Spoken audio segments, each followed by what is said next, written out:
Welcome to my channel leave your life. আজ আমি আপনাদের দেখাতে চলেছি সময়ের সঙ্গে হারিয়ে যাওয়া এক চিকেনের রান্না, গোয়ালন্দা স্টিমার কারি বা গোয়ালন্দা ঘাটের মুরগি।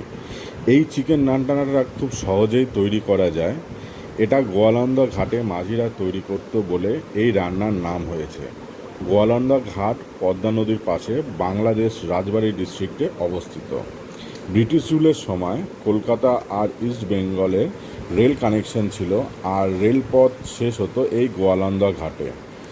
তারপর মানুষেরা স্টিমার ব্যবহার করত পদ্মা নদীর পার হওয়ার জন্য। আর এই গোয়ালন্দা ঘাট দিয়ে যাওয়া যেত ঢাকা, চট্টগ্রামের মতো জায়গায়। এখানে মাঝিরা খুব সাধারণভাবে গোয়ালন্দা স্টিমার কারি রান্না করত, বেশ সময় নিয়ে কষিয়ে। এই রান্নায় তেলটা বেশি লাগে। চিংড়ি বাটা আর একটা মেন ইনগ্রিডিয়েন্টস, কিন্তু গরম মশলা দিতে হয় না এই রান্নায়। চলুন দেখা যাক কিভাবে মাঝি বলনারা খুব সহজ পদ্ধতিতে এই রান্নাটা করত। রান্না করার জন্য নিচ্ছি চিকেন 1 কেজি, চিংড়ি মাছ 300 গ্রাম, সর্ষের তেল 250 গ্রাম, কাঁচা লঙ্কা 50 গ্রাম আর শুকনো লঙ্কা গোটা 15 থেকে 20 পিস, হলুদ গুঁড়ো 4 স্পুন, নুন আন্দাজ মতো, আদা 50 গ্রাম, রসুন 50 গ্রাম, পেঁয়াজ 500 গ্রাম।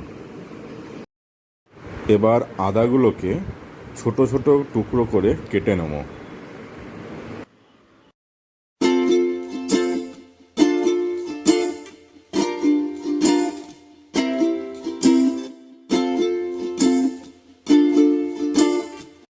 এবার রসুনগুলোকেও ছোট ছোট টুকরোয় কেটে নিচ্ছি।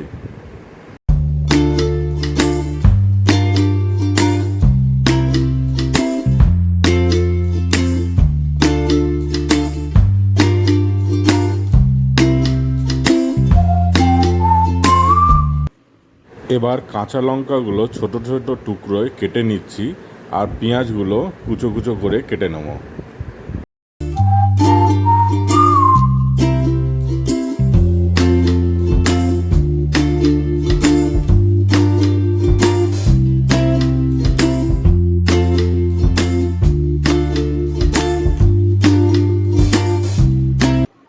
এবার শুকনো লঙ্কা ছোটো ছোটো টুকরো কেটে নিয়ে এক পাত্র জলের মধ্যে ভিজিয়ে রাখবো, যাতে দানাগুলো বেরিয়ে যায়।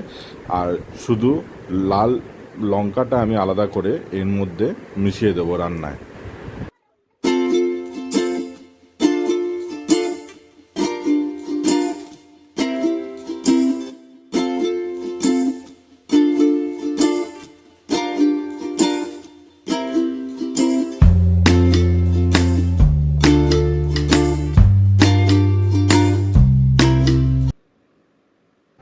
আমার রান্না করার সব জিনিস কাটা হয়ে গেছে। এবার আমি চিকেনের মধ্যে এক এক করে সব মিশিয়ে নেব।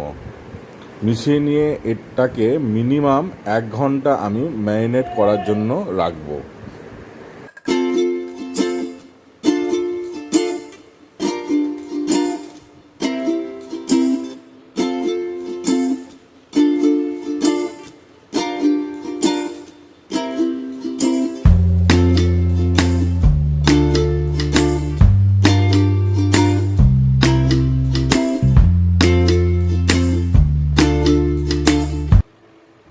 আমি এবার শুকনো লঙ্কার দানাগুলো আলাদা করে ফেলে দিচ্ছি।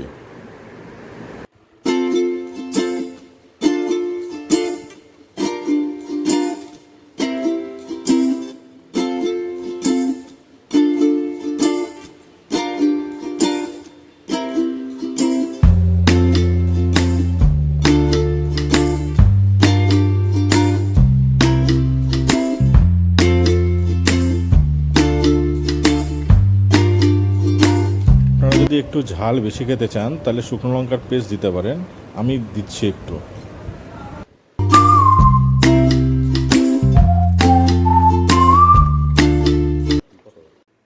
এবার আমি চিংড়িটাকে মিক্সারের মধ্যে পেস্ট করে নিচ্ছি। আপনারা চাইলে শিলনোড়ার মধ্যে এটা বেটে নিতে পারেন।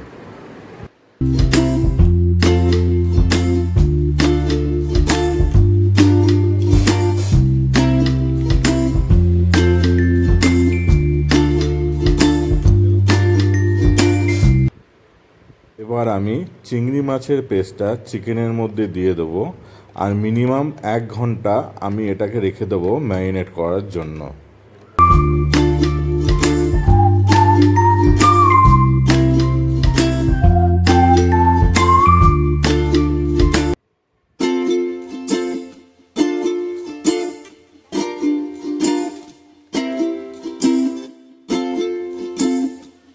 আমি 1 ঘন্টার জন্য ম্যারিনেটের জন্য রেখে দিচ্ছি, আপনারা চাইলে এর চেয়েও বেশি রাখতে পারেন।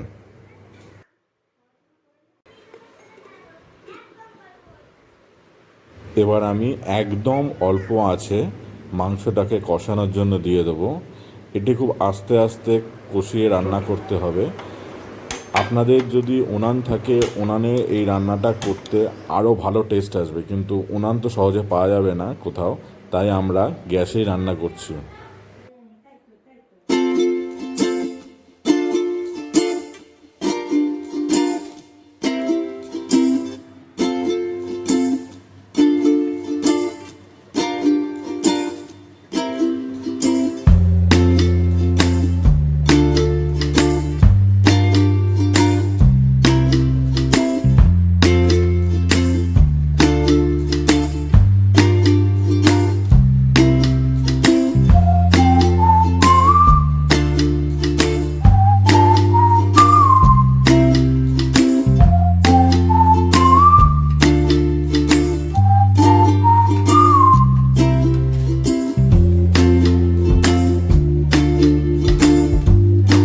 একটা জিনিস মাথায় রাখবেন, 15 মিনিট অন্তর অন্তর ঢাকনা খুলে একটু নাড়িয়ে দেবেন, কারণ আমরা আলাদা করে এর মধ্যে জল দিইনি।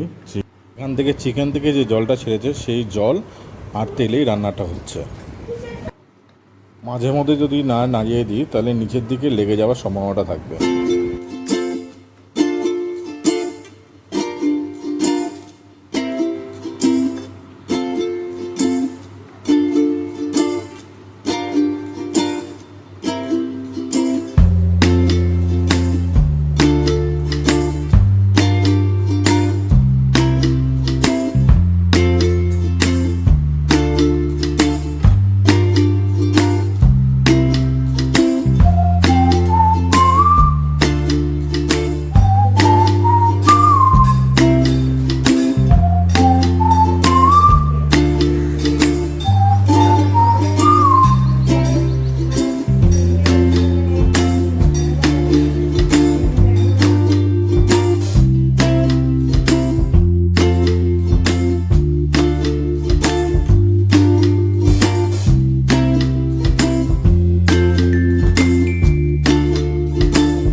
1 ঘন্টা মতো হয়ে গেছে, এখনও চিকেনের মধ্যে কিছুটা জল আছে, তাই আমি আরও 15 মিনিটের মতো রাখবো। রেখে আমি এবার উঠিয়ে নেব, কিন্তু এই সব কিছুটাই কিন্তু হালকা আঁচে হবে।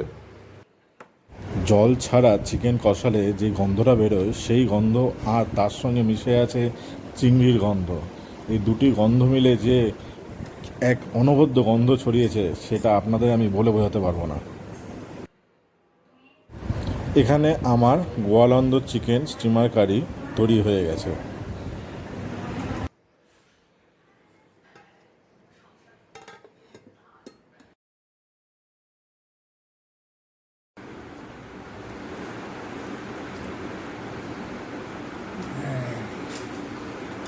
ভালোই হয়েছে। এটার মধ্যে মনে হচ্ছে চিংড়ি দেওয়া, একটা চিংড়ির একটা স্মেল আসছে। রিয়েলি টেস্টি চিকেন এটা নতুন রেসিপি মনে হচ্ছে আমার কাছে। এটা আমার কাছে তো খুবই ভালো লাগছে।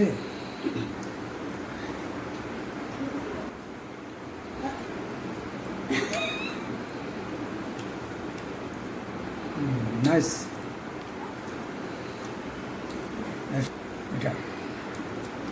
প্রথম, কারণ আমি আর এইরকম তো মনে হচ্ছে খাইনি আর এইরকম। এটা চিংড়ি একটা আছে, এটার মধ্যে স্মেল, চিংড়ি গন্ধ পাওয়া যাচ্ছে, এবং মাংসটা খুব মানে সফট হয়েছে, মাংসটা খেতে খুবই টেস্ট।